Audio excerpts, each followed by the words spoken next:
जय हिंद सभी defence pensioner. मुझे उम्मीद है आपकी निर्बाध रूप से पेंशन आ रही होगी। कुछ लोगों का स्पर्श में माइग्रेट हो चुका होगा, कुछ का अभी होना बाकी है और कुछ स्पर्श के बारे में एक्सपर्टाइज हासिल कर लिए होंगे और कुछ को कुछ भी नहीं पता होगा। कुछ OROP 2 का एरियर आ चुका होगा जो कि 18 फरवरी को बहुत लोगों का आ गया और कुछ का अभी तक आया नहीं होगा। कई लोगों का OROP 2 का जो टेबल रिलीज हुआ है, जो टेबल नंबर 7 है, सर्कुलर नंबर 666 PCDA का सर्कुलर, गवर्नमेंट ऑफ इंडिया के नोटिफिकेशन पर आधारित, उसमें कई लोगों का बढ़ा हुआ पेंशन होगा और कई लोगों का घटा हुआ होगा। तो घटा हुआ लोग बड़े चिंतित होंगे कि मेरा बढ़ा नहीं तो क्या घट जाएगा। यानी कि OROP 2 का कंप्लीट क्या है, इसका शगुफा क्या है। हम सब फौजी बंधु उम्मीद करके बैठे थे कि OROP 2 जब आएगा बहुत बड़ा एरियर लेके आएगा, 4 बार ही सही कुछ तो आएगा, 50,000 25,000 4 इंस्टॉलमेंट होंगे। हम सपने सजो लिए थे। हमारे कई मित्र हैं, उन्होंने तो प्लान भी कर लिया था कि हमें टीवी अपग्रेड करना है, फ्रिज कर देना है, बाइक कर देना है, नए कार का डाउन पेमेंट हो जाएगा। इस तरह से कई सपना सजो लिए थे, पर हुआ क्या, यह सब आपके सामने है। इन्हीं बिंदुओं पर आज हम विस्तार में बात करेंगे कि आखिर OROP 2 क्या हुआ, क्या उम्मीद था, क्या होना चाहिए और क्या होगा, हमारे ऊपर क्या जिम्मेवारी है। तो पहली जिम्मेवारी तो यह बनती ही है कि हम इसे बखूबी समझें कि यह क्या है। तो इसी दिशा में हम अपने पेंशनर बंधु को सजग बनाने के लिए आज इस वीडियो में मैं Narendra Kumar, wellness consultant, entrepreneur trainer, आपकी तरह ही भूतपूर्व सैनिक, आज आप सबों को सजग करता हूं लिविंग हैप्पीली के चैनल के द्वारा। और यहां मैं आगे बढ़ूं इससे पहले आप सबों से विनम्र निवेदन करता हूं कि इस चैनल को, लिविंग हैप्पीली को अवश्य ही सब्सक्राइब करें ताकि मैं बड़ी सी बड़ी टीम को रिसर्च पर लगा सकूं, एडिटिंग पर लगा सकूं, पब्लिसिटी में लगा सकूं, ताकि और भी ज़्यादा प्रामाणिक सूचना, जानकारी आपके समक्ष मुहैया कर सकूं। और आपको बेहतर लगे तो अवश्य ही लाइक करें और कमेंट के लिए मैं सदा ओपन रहता हूं। आप कमेंट करके पूछें, बताएं। तो अब मैं बताने जा रहा हूं OROP 2 का, जो कि पेंशनर और फैमिली पेंशनर सबके लिए लागू है। किसके किसके लिए है? तो इसकी जो सर्कुलर आई है PCDA का 666, जिसमें टेबल है जो कि करीब 250 पेजेज का है। तो आप लोग 250 पेजेज तो पढ़ने बस की बात नहीं है। इसमें मूल 2 ही टेबल है, टेबल नंबर 7 और टेबल नंबर 8। टेबल नंबर 7 है 2016 से पहले के रिटायरी के लिए, यानी कि नॉन कमीशन्ड ऑफिसर जो JCO हैं, HFO, HFL तक हैं, उनके लिए। और टेबल नंबर 8 यही सब रैंक, लेकिन जो 7 CPC में रिटायर हुए। तो यह 2 टेबल है। तो एनोमली की बात की जाए तो इन्हीं टेबल से ही प्रारंभ हो जाती है। जब OROP का दावा है कि 1 रैंक 1 पेंशन और इसका बेस ईयर जब 2018 का मिनिमम और मैक्सिमम लिया गया है, तो सिंपल है कि जो 7 CPC में रिटायर हुए 2018 में, उनका जो मैक्सिमम मिनिमम था वह एवरेज क्यों नहीं लिया गया। यानी कि उसी लेंथ ऑफ सर्विस के लिए सेम रैंक का 2018 का एवरेज जो कि रिटायर हुए 18 में, उनसे ले लेना था, लेकिन वो नहीं लिया गया। क्या क्या समस्याएं आई होगी, क्या क्या आधार लिए, इन तमाम बातों पर हम बात करेंगे। तो यहां मैं आपको बता दूं कि OROP 2 की शुरुआत का जो बीज था वह OROP 1 में ही था। यानी कि हर 5 साल के बाद यह रिवीजन होगा, ऐसा प्रावधान उसी में दे दिया गया था, जो कि लेटर था जारी 2015 का ही, उसी में दिया गया था। और अभी 1 जुलाई 2019 से OROP 2 को लागू होना है, जिसके लिए महामहिम राष्ट्रपति भारत के उन्होंने नोट दे दिया है, इजाज़त दे दिया है। और इसी के आधार पर सारे कुछ स्टार्ट हुआ।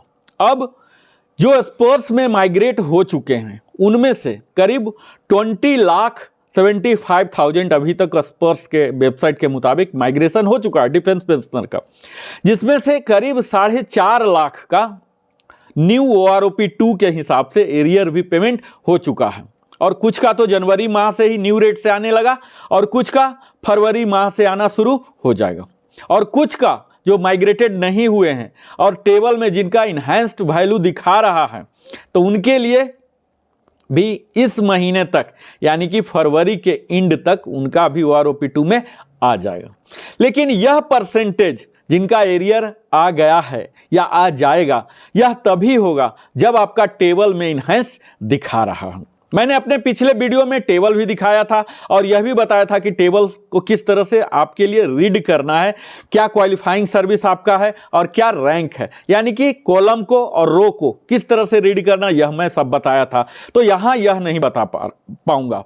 अब यहाँ इस वीडियो में मैं फोकस यही करूँगा कि बड़े ही कम संख्या में यानी कि लेस देन 25% डिफेंस पेंशनर ही हैं जो कि अभी तक इसके लाभार्थी हुए हैं या होंगे। ऐसा क्यों? जब सबकी उम्मीद थी, जब OROP का फिलॉसफी जो है ये सब पर लागू होना था, तो क्यों नहीं हुआ? अब अगर नहीं हुआ तो इसके लिए क्या क्या करना है, इसे संक्षेप में हम बात कर लेते हैं। तो इसके लिए 12 मार्च 2023 को जंतर मंतर में सबके लिए अवेयरनेस के लिए, सरकार की ध्यान आकर्षण के लिए, इससे जो रिलेटेड ब्यूरोक्रेट्स हैं, जो भी ऑफिशियल हैं, उन सब को अवेयर करने के लिए, समस्याओं से अवगत कराने के लिए एक शांति मार्च निकाला जा रहा है जो कि दिल्ली के जंतर मंतर में होगा 12 मार्च को। उसके बाद इसके साथ ही और भी कई चीज किए जा रहे हैं। उन्हें PM साहब को, रक्षा मंत्री को, इन्हें पत्र द्वारा भी आगाह किया जा रहा कि ये सब एनोमली है। और भारत में सदैव लीगल रिकोर्सेस तो रहते हैं, यानी कि कोर्ट कचहरी के रास्ते, चाहे वो सुप्रीम कोर्ट तक ही जाकर क्यों न खत्म हो, ये तो जाता ही है। जैसा कि अभी तक इतिहास गवाह रहा है, डिफेंस पेंशनर के कई केस, चाहे वो MSP का हो या CSD ECHS से रिलेटेड हो, कई तरह की केस, डिस्क्रिमिनेटरी इरेगुलरिटी जो रहा है CSD में, ESH में या DGR सर्विस में, कई तरह के वहाँ कोर्ट का दरवाज़ा खटखटाया गया है और यह पाया गया है कि सफलता भी मिली है, यानी कि न्याय भी हमें मिला है। तो यह भी आगे का भविष्य, आगे का समय यह भी तय करेगा कि कहाँ कहाँ तक जाना है, चाहे वह AFT जो आर्म फोर्सेस ट्रिब्यूनल है वहां से स्टार्ट होकर सुप्रीम कोर्ट तक जाए या कहां तक जाए। क्योंकि यह तो आप सहमत होंगे ही कि अभी जो OROP2 है यह सब के लिए आनंददायक नहीं है, लाभदायक नहीं है। अधिकतम का पेंशन घटा है, बेशक उनको पे प्रोटेक्शन दिया जाएगा, घटाया नहीं जाएगा, लेकिन घटा है। अब यह घटने के पीछे क्या मूल कारण है, तो इस पर हम बात करेंगे। आज का जो मुख्य एजेंडा होगा यही बात होगा कि कैसे ये घटा। अब देखिए, अगर इसकी थोड़ी सी इतिहास में हम जाते हैं तो हम पाएंगे कि जो OROP का गठन हुआ था, यह हुआ था कैसे। यह 2019 का एक लेटर नंबर जो है 20 जनवरी 2013 का डेट है, वहीं से इसका गवर्नमेंट ऑफ इंडिया के द्वारा नोटिफाई किया गया। MOD, government of India MOD DSW letter था उनके द्वारा जारी किया हुआ, और वहीं से OROP2 का टेबल डिराइव हुआ। और इसमें बड़े ही अधिकतम JCO, विशेषकर HFO HFL जो ऑनरी रैंक वाले हैं, यहाँ तक कि NCO हैं, अदर्स भी हैं, इन्हें एक बड़ा झटका लगा था। उस झटका का शिकार मैं स्वयं भी हूँ। अब ये हाइक की जो उम्मीद करके बैठे थे, नहीं आया। तो क्यों नहीं आया, तो मैं आपको पहले तो यह बता दूं, आपको मैं डाटा के साथ प्रस्तुत करता हूं। कुछ रैंक हैं जिन्हें इस OROP2 में लाभान्वित हुए हैं। वो कौन कौन से रैंक हैं, तो उसमें सिपाही हैं। सिपाही का करीब बढ़ोतरी 1677 मूल पेंशन में हुआ है। वहीं सिपाही जो 19 ईयर्स के हैं, 17 ईयर्स वाले के 1600 करीब हुआ, और वही 19 ईयर्स के जो हैं उनका 1374 हुआ है। वही नायक जो 22 ईयर्स करके रिटायर हुए हैं उनका 2817 का बढ़ोतरी हुआ है। वही हवलदार जो 24 ईयर्स करके गए हैं, इनका 2190 तक का बढ़ोतरी हुआ है। और ऑनरी नायब सूबेदार जो हैं, जो 24 ईयर्स किए हैं, इनका 2097 हुआ है। तो यही ले देकर 5 रैंक हैं जिनमें बढ़ोतरी दिख रही है। और इसके बाद जैसे ही आप आगे बढ़ेंगे जेसीओ में नायब सूबेदार के लिए, तो उनका निगेटिव ग्रोथ हुआ है, यानी कि 1916 का घटा दिया गया है उनके टेबल में, जो कि 26 ईयर्स के अगर नायब सूबेदार है। इसी प्रकार नायब सूबेदार अगर 28 ईयर्स वाले हैं तो उनका 1532 रुपीज घटा दिया गया है। इसी प्रकार अगर आप सूबेदार रैंक का देखेंगे तो 1829 रुपीज उनके भी मूल पेंशन से घटा दिया गया है। सूबेदार का जो कि 30 ईयर्स सर्विस अगर क्वालिफाइंग लिया जाए तो उनके लिए 1614 रुपीज घटा दिया गया। इसी तरह से सूबेदार मेजर जो 33 ईयर्स सर्विस करके रिटायर होते हैं, इनका भी 126 घटा दिया गया। ऑनरी लेफ्टिनेंट जो हैं इनके 33 ईयर्स क्वालिफाइंग सर्विस वाले को 152 घटा दिया गया है। और ऑनरी कैप्टन जो है उनका 41 रुपीज घटा दिया गया मूल पेंशन से। तो घटा दिया गया टेबल में, तो यह आप संकेत के रूप में समझिए, बेशक यह आपको फाइनेंशियल इफेक्ट नहीं करा। और इसी के दूसरे पहलू जो कि अधिकारी गण हैं, अगर मैं मेजर साहब की बात करूं तो मेजर साहब की बढ़ोतरी हुई है करीब 7345 रुपीज प्रति माह उनके मूल पेंशन में। वहीं अगर लेफ्टिनेंट कर्नल साहब की बात की जाए तो 6953 रुपीज की बढ़ोतरी हुई है। वहीं कर्नल साहब का पेंशन मूल पेंशन 12,390 तक की बढ़ोतरी हुई है। वहीं ब्रिगेडियर साहब का 12,343 रुपीज की बढ़ोतरी प्रति माह हुई है। अब मेजर जनरल साहब का 9,479 रुपीज का हुआ है और लेफ्टिनेंट जनरल साहब का 10,000 तक का बढ़ोतरी हुआ। तो यहाँ 5 डिजिट में बढ़ोतरी हुआ है और वहाँ घटौती हुआ है। तो यह किस प्रकार का डेमोक्रेसी है, किस प्रकार की डिफेंस पेंशनर के साथ जस्टिस है। तो कहीं ना कहीं कुछ ना कुछ चूक हुआ है। तो आज इस वीडियो में हम यही देखेंगे कि कहां वो चूक हुआ है और उस चूक का मूल कारण क्या है और उस चूक के रिमेडियल एक्शन हमारे पास क्या है, गवर्नमेंट के पास क्या है, बशर्ते उनके पास विल पावर हो। यानी कि एक फौजी जो आजीवन अपनी पूरी जीवन कुर्बानी देता है, अपने परिवार से दूर रहता है सिर्फ इसीलिए कि हमें बेहतर पेंशन मिलेगा, और एक जवान जो कि अपनी भरी जवानी में बड़े से बड़े लायबिलिटी, बच्चे का पढ़ाना, शादी करना, मकान बनाना, जब अपने लायबिलिटी के पीक पर होता है उस समय उसे सर्विस से निकलना पड़ता है। हम सब यह तथ्यों से अवगत है मित्रों।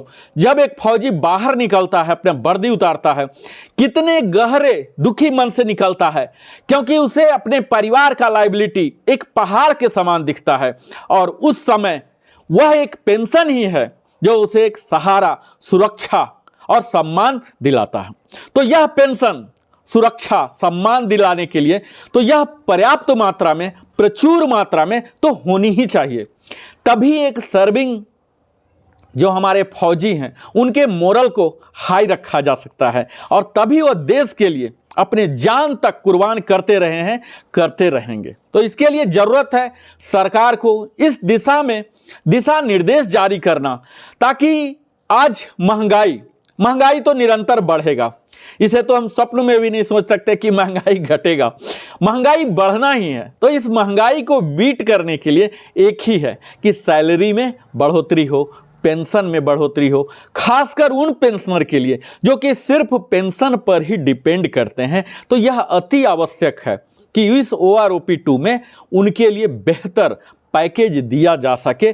कुछ लोग ऐसे हैं जो कि रीएम्प्लॉय भी नहीं हो सकते, उनके लिए पेंशन की बढ़ोतरी एक अहम भूमिका रखती है।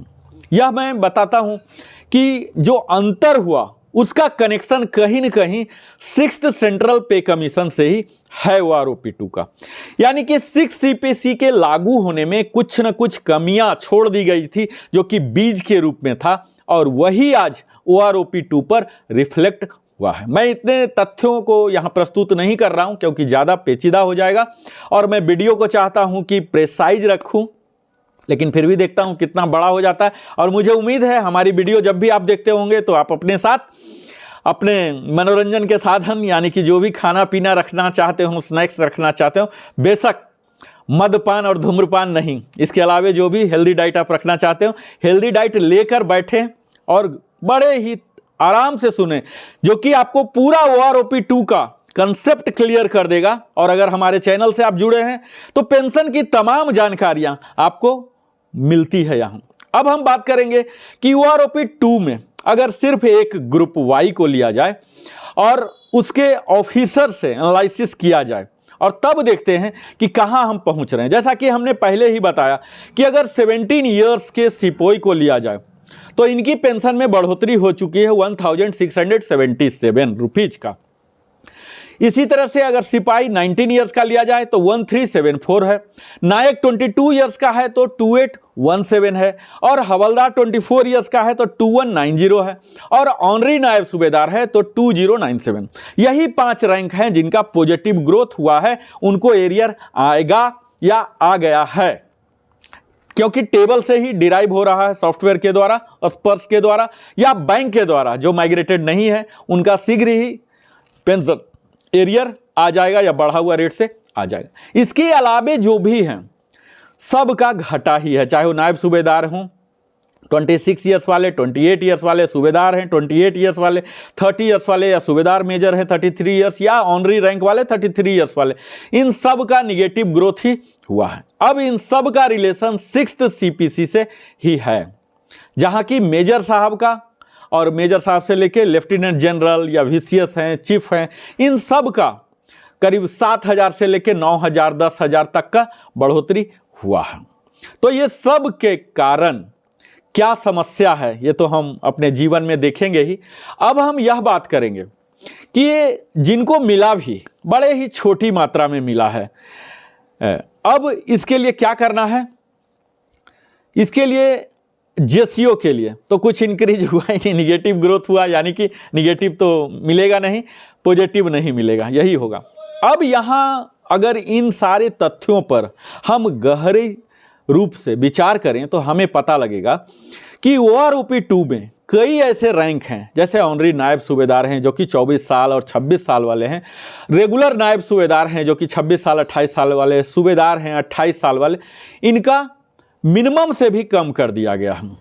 जो कि 6 CPC से रिटायर हुए थे उनसे भी कम कर दिया गया है। तो यहाँ कई इंडिविजुअल हैं जो कि रिटायर हुए हैं बाद में, लेकिन पहले वाले से कम ले रहे हैं। इस तरह से बड़ा ही कियोस्क हो चुका है।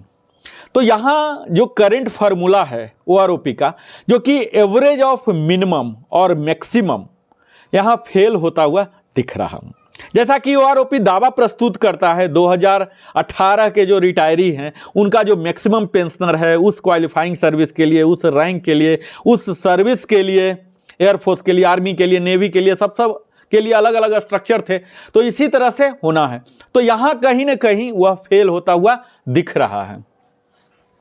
अब इसके कारण जो OROP ब्रिज का काम करता था, गैप करता था दोनों के बीच की, जो पहले के पेंशनर हैं जो अभी के हैं, इनको पीरियडिक लेवल में यानी कि हर 5 साल में बराबर होना है, यह तो पर्पस खत्म हो गया, डिफीट हो गया। तो अब करंट पेंशनर जो हैं वो कम ड्रा कर रहे हैं जो कि अपने काउंटर पार्ट से और पहले से रिटायरी वाले से। तो इस तरह से कई तरह से समस्याएं आ गई हैं, और इसी के कारण एक अनदर सवाल भी आ रहा कि कैसे डिफेंस पेंशनर के कमीशन रैंक जो हैं उनका इतना बेतहाशा बढ़ोतरी कैसे हुआ और JCO NCO का कैसे घट गया। तो हमने कई तरह से एनालिसिस करने का प्रयास किया, तो कुछ मुख्य बिंदु आपके साथ में साझा करना चाहूँगा, जिसमें हमें यह पता लगा कि यहाँ जो JCO हैं जिनकी निगेटिव ग्रोथ हुई है पेंशन, मूल बेसिक पेंशन में, इनका जो मूल कारण उभर के आया एनालिसिस के बाद पता लगा कि इनका जो सर्विस वेटेज था, जो कैलकुलेशन होता था सर्विस पेंशन का, वो डिसकंटिन्यू कर दिया गया। हम जो 6 CPC में डिसकंटिन्यू कर दिया गया। 5th CPC तक क्या होता था, सर्विस वेटेज इनको दिया जाता था सर्विस पेंशन का, अब इसे घटा दिया गया। अब क्या हो गया, सिपोई के लिए 12 इयर्स कर दिया गया, नायक के लिए 10 इयर्स, हवलदार के लिए 8 इयर्स, JCO के लिए 5 इयर्स। तो ये जो डिसकंटिन्यूटी हुआ 6 CPC के बाद से, यहीं से समस्या ये शुरू हो गई। दूसरा हुआ discontinuation of fixation of pension है, जो कि highest of the pay scale पर होना था उनके सर्विस पेंशन के लिए, बेसिकली जेसीओ के लिए, एनसीओ के लिए या अदर्स के लिए। और लास्ट बेसिक पे जो कि 6 सीपीसी में था, यहाँ से होना था, लेकिन इसके भी नज़रअंदाज किए गए। और तीसरा बिंदु है discontinue of rank wise minimum guaranteed pension, जो कि 7 सीपीसी में नहीं प्रोविजन किया गया। अगर मिनिमम गारंटेड पेंशन रखा जाता 7 सीपीसी में तो आज OROP 2 का भी ये हस्र नहीं होता। अगर चौथे मूल बिंदु पर बात करेंगे तो हमें पता लगता है कि same formula of average minimum and maximum under OROP जो डिफेंस कमीशन ऑफिसर के लिए लगाया गया, वह जेसीओ के लिए नहीं लगाया गया। अब क्या होता है इसमें कि हर आदमी को अपना रेवेन्यू शेयरिंग है, रेवेन्यू सेविंग है, इस तरह से करना है। तो 6 सीपीसी ऑनवर्ड्स ही जेसीओ के, एनसीओ के जो होने चाहिए थे वो नहीं बढ़ोतरी हुए और अफसर के बेतहाशा होते गए, क्योंकि ऑफिसर का प्रमोशन टाइम बॉन्ड होता है और पीबीओआर का टाइम बॉन्ड नहीं है। तो यह भी एक बहुत बड़ा फैक्टर है, क्योंकि टाइम बॉन्ड है तो मिनिमम फिक्सेशन हो जाता है और पीबीओआर का ऐसा टाइम बॉन्ड है नहीं तो फिक्सेशन नहीं होता। तो यह सब 6 सीपीसी के ही उस तत्कालिक रक्षा मंत्री के कारण या जो भी आप कह लीजिए उस समय ही इसका बीज डाल दिया गया था। अब हमारे पास क्या क्या रिमेडियल रिकोर्सेस अवेलेबल हैं, तो कई तरह की जो प्रावधान किए गए थे 6 सीपीसी में। एनोमली था, कहा गया था कि कर दिया जाएगा, जो कि आज तक 15 साल बीतने के बाद भी 6 सीपीसी का एनोमली नहीं दूर किया गया और वही आज विषाक्त बीज आज महारोग के रूप में हम सबों के जीवन में उभरा है, जिसके कारण अधिकतम लोग यानी कि 70 to 80% हमारे फौजी बंधु आज OROP 2 में रिवाइज पेंशन एरियर नहीं मिला या नहीं मिलेगा। तो इस तरह की कई तरह की एनोमली है। अब इसके लिए करना क्या है, तो अगर इसके लिए रोड मैप तय किया जाए तो इसके लिए हमें पता लगेगा कि इसके लिए हमारी भूतपूर्व सैनिकों की कई संस्थाएं हैं, इन्हें हमें सपोर्ट करना चाहिए। सबसे पहला तो हमें अवगत होना चाहिए कि क्या समस्या है, इस समस्या के लिए कौन कर रहे हैं, कौन सा कर सकते हैं, सक्षम हो सकते हैं। तो इसके लिए हमारे लिए एकता, एकजुटता और लीगल सर्विसेज के लिए जो एडवोकेट हैं इन्हें हायर करने के लिए धन की ज़रूरत है, उसके लिए हमें मदद करना चाहिए, आगे बढ़ना चाहिए। हमें एक दूसरे को समझना चाहिए, समझाना चाहिए, ताकि हम कहीं न कहीं पीड़ित ना रह जाएं, क्योंकि आज की दुनिया जो है नॉलेज ड्रिवन है। अगर आपके पास नॉलेज है तो इस दुनिया में कोई भी आपको पीड़ित नहीं बना सकता, और अगर आप नॉलेज से चूक रहे हैं तो सदैव पीड़ित ही रहेंगे। तो नॉलेज तो पावर है ही और इसे अप्लाई करना है। तो इसके लिए हमें एकजुटता चाहिए। एकजुट होकर हमारी कई संस्थाएं हैं जो आगे इसे ले रही हैं, जिसमें कि हमें यह देखना है कि प्री मैच्योर रिटायरमेंट जो कट ऑफ डेट है इसे देखना चाहिए। इसे भी इग्नोर किया गया है और कन्फ्यूजन है टेबल 7, टेबल 8 का। टेबल 8 क्यों जरूरी है? जब आप 2018 को बेस ईयर मान रहे हैं तो फिर 7 सीपीसी रिटायरी के लिए अलग टेबल की क्या जरूरत है? सेम टेबल होना चाहिए था। वही रेट जो टेबल नंबर 8 में दिखाया गया वही टेबल नंबर 7 में होना था। कोई एनोमली होता ही नहीं। खासकर ग्रुप एक्स के लिए बहुत बड़ा खामियाजा नुकसान यहां उठाना पड़ा। अब आपके दिमाग में यह आएगा कि अगर 7 सीपीसी रिटायरी वाले के लिए अलग टेबल है, टेबल नंबर 8, 6 सीपीसी के लिए अलग टेबल है, तो फिर OROP की जरूरत क्या है? इसकी आवश्यकता ही क्यों पड़ी? अब कौन कौन इसके लाभार्थी हैं, यानी कि यह फूट डालने की एक तरह की योजना तो नहीं है कि किसी को मिल रहा किसी को नहीं मिल रहा। हो सकता है रैंक क्वालिफाइंग के कारण प्रोपोर्शनल डिफरेंस हो, एक मैथमेटिकल फार्मूला लगे, तब तो यह सबको सरलतम रूप से समझ में आता है। पर बीच के जो जेसीओ रैंक है इन्हें कुछ भी नहीं मिल रहा, ऊपर वाले को बेतहासा मिल रहा, नीचे वाले को थोड़ा सा मिल रहा, तो ये तो एक आम पेंशनर के या आम व्यक्ति के समझ के परे ही नजर आता है। तो इसके लिए हम सबको एकजुट होकर आगे की लिए तैयार रहना है। जैसे हम देश के लिए लड़ते थे, आज वक्त है, हमें अपने लिए तैयार रहना है, अपने इंटाइटलमेंट्स के लिए, अपने हक के लिए, अपने अधिकार के लिए। और उसकी शुरुआत होती है सजगता से। आपकी जो अधिकार है, आप उन सभी विषय वस्तुओं को समझें। हम इसी तरह से निरंतर आपके समक्ष वीडियो बना के देते रहेंगे। हमारी कई श्रृंखलाएं हैं लिविंग हैप्पीली में, जहां स्पर्श के बारे में, पेंशन से रिलेटेड कई देते हैं।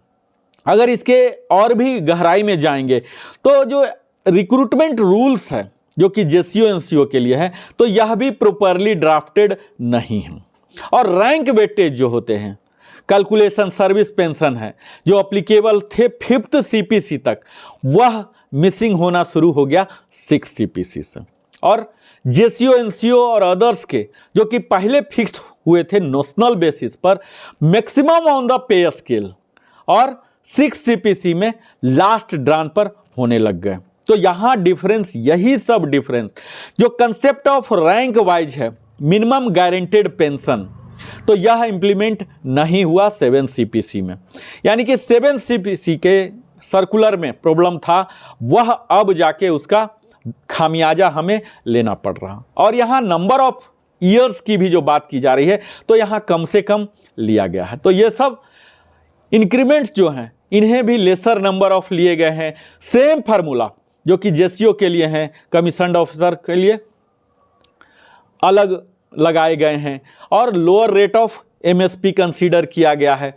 तो इस तरह से कई तरह की समस्याएं हैं। मैं अपने अगले वीडियो में और भी कई तरह की इस तरह से जानकारी मैं दूंगा, जिसमें हम यह भी आगे जिक्र करेंगे कि क्या क्या हमारे पास रिकोर्सेस हैं। लीगल रिकोर्स तो सदैव भारत में होते ही हैं सुप्रीम कोर्ट तक जाने के लिए, और इसके साथ क्या क्या कर सकते हैं। तो इसके लिए रिमेडी की अगर बात की जाए तो सर्विस वेटेज, इसे इंप्लीमेंट करना चाहिए। सेपरेट फार्मूला होना चाहिए ओआरओपी का, जो ओआरओपी 2 है जेसीओ एनसीओ अदर्स के लिए, और मिनिमम गारंटेड पेंशन तो होना ही चाहिए। और पीएमआर जो कहला रहे हैं, premature retirement cut off date है, यहाँ पर भी कंसीडर करना चाहिए गवर्नमेंट को कि वो भी किसी न किसी मजबूरी के वजह से ही उन्होंने प्री मैच्योर लिया है, तो उन्हें भी ओआरओपी 2 के एम्बिट में लाना चाहिए। तो इस तरह से तमाम जानकारी आपने हासिल किया। अब जिन्हें पेंशन का एरियर ओआरओपी 2 का मिला है तो बहुत बहुत बधाइयाँ हो, और जिन्हें नहीं मिला है, खासकर एक्स ग्रुप के जेसीओ को, ऑनरी को, वो टेबल में अध्ययन करें। अगर आप चाहते हैं कि मैं टेबल में एक एक को दिखाऊं, आपको ये लिए बना के दिखाऊं, तो भी आप बना के मैं दिखा सकता हूं। आप ज़रूर, हमारी टीम उस पर काम कर रही है ताकि आप इजीली उसे देख सकें। अगर आपको किसी भी तरह के सवाल है, मन में विचार है, आप किसी और पेंशनर के साथ साझा करना चाहते हैं, हमें सलाह देना चाहते हैं, या कमियां निकालना चाहते हैं, कमेंट सेक्शन का अवश्य ही इस्तेमाल करें। मैं भरपूर प्रयास करूंगा यथाशीघ्र आपके कमेंट का जवाब दूं। और इन्हीं सारी बातों के साथ मैं फिर अगले वीडियो में आता हूं, अगले बिंदु पर। तत्काल ओआरओपी 2 का मैं बहुत लंबा बनाते हुए नहीं, यही सारांश में कहूंगा कि हमें आगे के लिए तैयार रहना है। अगर मिल गया है तब भी जानकारी हासिल करना, नहीं मिला तो क्यों नहीं मिला, और इसके लिए क्या क्या करना है, इन सब के लिए तैयारी करना है। जैसे हम फौज में मित्रों तैयार रहते थे सदैव युद्ध के लिए, इसी तरह से आज के युग में भी, आज के समय में भी हमें तैयार रहना है अपने अधिकारों को जानने के लिए, जागरूक रहने के लिए, और उसे किस तरह से अपने अधिकार को खुद के लिए मुहैया करा सकें, इसके लिए प्रयासरत रहना है। और अंत में आप सबों से विनम्र निवेदन करता हूं कि आप अगर हमारे चैनल लिविंग हैप्पीली को अभी तक सब्सक्राइब नहीं किए हैं तो अवश्य ही सब्सक्राइब करें। सब्सक्राइब करने से हमारे चैनल को आपकी तरह ही ग्रोथ और डेवलपमेंट का एक बेहतर अपॉर्चुनिटी मिलता है। आप लाइक करें, जिससे हमारे हौसला बढ़ते हैं, हम और बेहतर से बेहतर वीडियो अपने टीम के साथ लेके आएंगे। आप अपने जीवन का बहुमूल्य समय हमारे साथ देते हैं और हमारी जिम्मेवारी और भी बढ़ा देते हैं, ताकि हम और भी बेहतर वैल्यू एडिशन आपके लिए मुहैया करा सकें। और अंत में दिल की गहराई से बहुत बहुत धन्यवाद हमारे साथ बने रहने के लिए। फिर मिलता हूं।